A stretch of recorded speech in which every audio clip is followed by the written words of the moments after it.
Atlético, adversário do Flu, confirmou a compra do atacante argentino Verratti, de 34 anos. Quanta coisa pode mudar em um mês?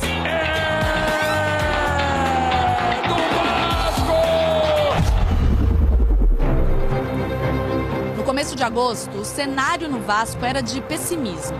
O time vinha de 4 derrotas seguidas. Mas a vitória sobre o Grêmio, pela 18ª rodada do Brasileirão, começou a mudar o clima em São Januário.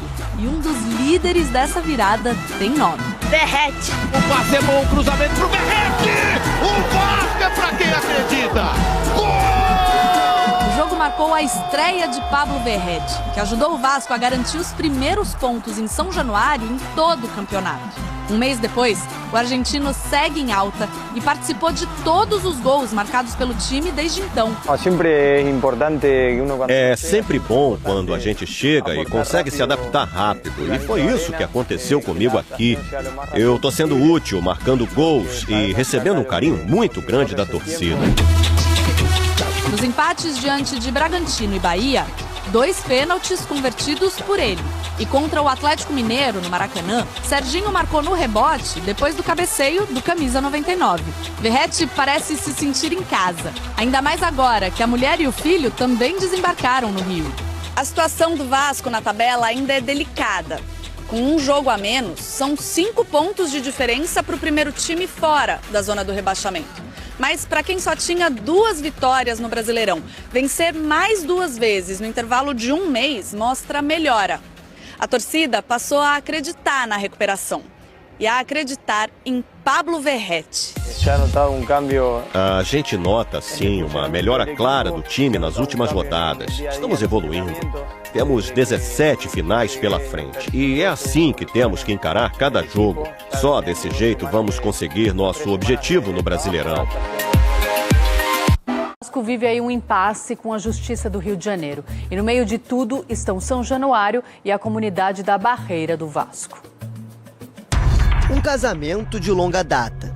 O Vasco é da Barreira e a Barreira é do Vasco. Que se tornou o centro dos holofotes nas últimas semanas, quando o Tribunal de Justiça do Estado do Rio de Janeiro decidiu manter os portões de São Januário fechados ao público, usando como argumento a violência na favela que o abraça. Então ela tá achando que dentro da comunidade só tem bandido. Eu acho que ela tá me ofendendo. Eu tô me sentindo ofendido com isso, porque eu sou uma pessoa de bem. Os números não confirmam o que foi dito pela Justiça.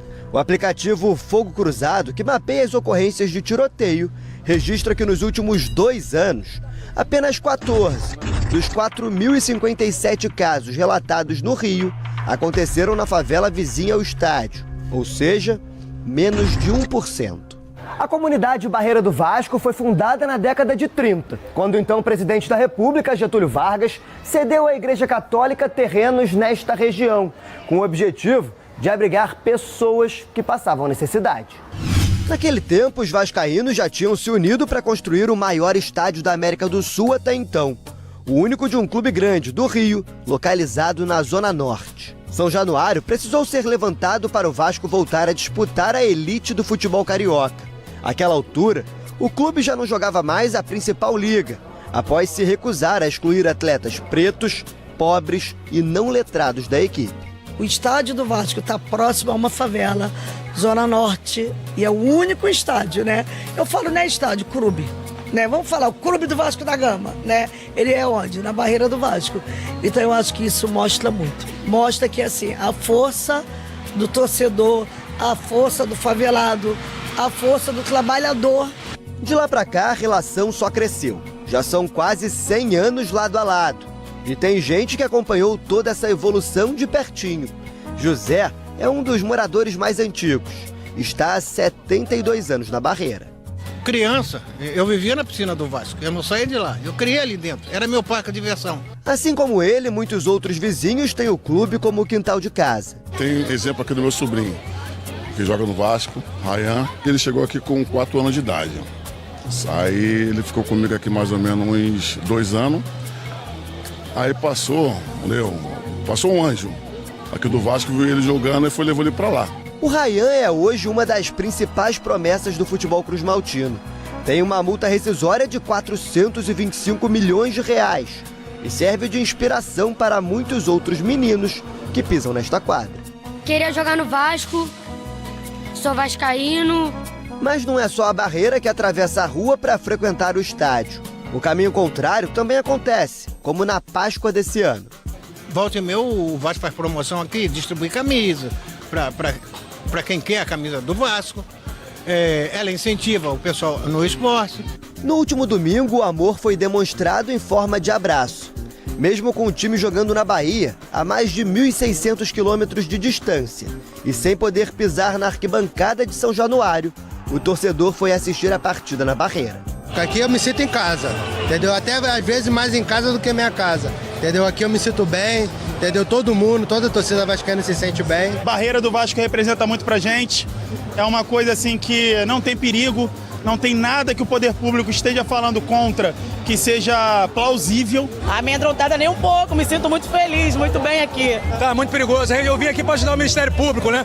Pegar algumas imagens, captar, para ver o quanto que tá perigoso aqui, né? Você vê que a formação de quadrilha é grande, todos usando as mesmas cores, né? E todos aí com a cruz de malta no peito, né? O perigo é esse aqui que vocês estão vendo, ó. Todo mundo amigo, todo mundo em paz, família, criança, pula-pula, pagode, samba, cerveja. O evento foi uma forma de protesto contra a decisão da Justiça, mas também uma tentativa de mostrar apoio à comunidade.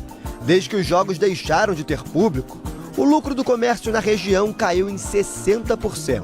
Dia de jogo, a gente trabalha por uma semana inteira, tá ligado? A gente lucra muito bem. E é muito bom pra gente que precisa, né, que trabalha aqui. Assim como em 1927, quando o São Januário foi construído, o Vasco segue na luta contra o racismo e o elitismo, princípios levantados pela instituição há 125 anos.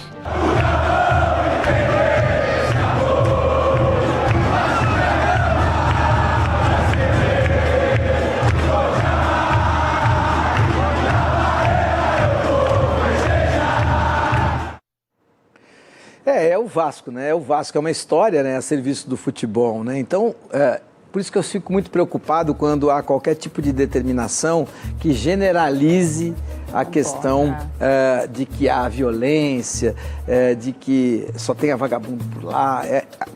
Não pode, isso não existe. Qualquer generalização ela é burra, e principalmente para um time que tem o tamanho do Vasco. Eu adoro lá a região de São Januário. O Vasco é um clube muito diferente de outros que tem centro de treinamento afastado. O Vasco tem em São Januário a sua casa, tem em São Januário a sua fisioterapia, o seu departamento médico. Então, São Januário é a casa do Vasco. Aquela região toda ali da Zona Norte do Rio de Janeiro é muito vascaína, né? Então, é importante que a gente saiba separar vândalos, vagabundos, destruidores de torcedores.